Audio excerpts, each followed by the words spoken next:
Hello, my name is Rafael Seiz from the Department of Applied Linguistics, and in this video I'm going to deal with countable and uncountable nouns. I'll start with some definitions. We'll focus on countable or uncountable nouns and also on nouns that can be countable or uncountable in English. Then I will finish with some words about how to quantify uncountable nouns. The idea is to learn how to use them and to differentiate these two types of nouns. To understand the difference, is important to use different words with these nouns, such as articles. And it is very important to quantify, to be able to quantify sometimes uncountable nouns correctly. Countable or count nouns are those that refer to entities that can be counted. They have a singular and a plural form. We can use numbers with them, such as in the examples, the engine is efficient or the engines are efficient.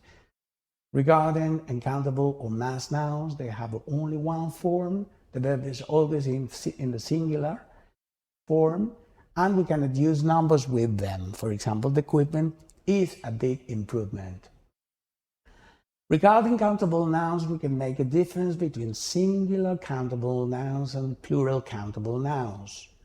With singular countable nouns, you can use the article an, a student, or an umbrella, but we cannot use them alone. That means without an article or a possessive word. So we say there was an accident, but we cannot say there was accident. Regarding plural countable nouns, you can use some, any, many, or few with them. We fixed some problems, the pipe had a few holes. And also you can use them alone with a general meaning in the plural, such as in this example, accidents can be prevented. This gives us two important rules in the use of countable nouns in English. The first one is that singular countable nouns cannot appear alone without any other article or possessive determiner. And the second rule, which is very important, is the generalization rule.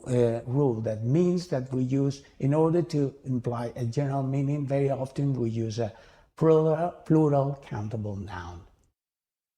Regarding uncountable nouns, they are those that only have one form and they have no plural. You cannot use numbers with them. There's electricity and enough water to run the system. We do not use these articles. The tank must contain fuel, and you can use them alone without they, my, some. For example, there's blood on the window. And you can use some or any or much little, depending on the meaning. Did you use any oil? I have a little work to do. Uncountable nouns normally belong to a specific meaning category, such as substances, materials. Here we have examples, abstract ideas, activities, human qualities or feelings. And please note that some nouns, typically uncountable nouns, typically end in a, such as statistics, news, or politics. And be careful with some nouns that are uncountable in English and they may be countable in some other languages. These are the most common ones: advice, behavior, equipment, furniture, information, knowledge, money. There are nouns that can be countable or uncountable.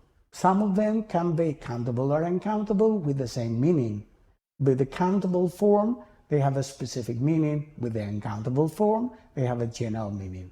For example, the engine is making a strange noise, a specific noise. Whereas noise may be a sign of failure, then we refer to the general meaning. The same with this is a new business, or business is going well at the moment. Or with space. There are many spaces in the car park, or there is much space in my office. And regarding some substances, the countable form then gives us the variety, different varieties. For example, there are 3 wines in this area.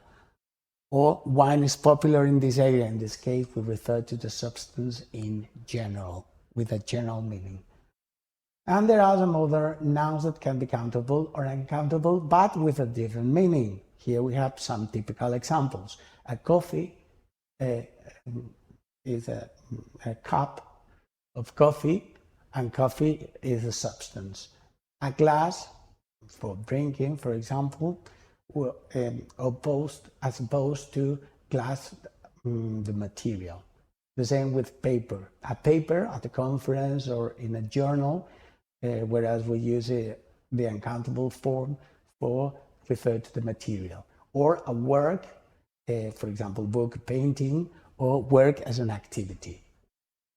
And then we need to know also how to quantify uncountable nouns, because uncountable nouns cannot be counted directly, but we can apply or use some phrases in order to count them or make them somehow countable. For example, a piece of, a bit of, an item of. These are the most common ones. Or we can use some other more specific determinants related to measurements or containers, such as a glass of, a kilogram of, bottle of, such as 2 pieces of information, 3 items of furniture. In conclusion, it is very important to know whether nouns are countable or uncountable to use them correctly, because they have consequences in the use of other words surrounding them, such as articles or determinants. It is also important to refer to general or specific meanings. This difference is very typically connected to the use of articles. Some nouns that are countable in other languages may be uncountable in English, and we have to take this into account in order to use them correctly. Thank you very much. I hope you found this video useful. Thank you.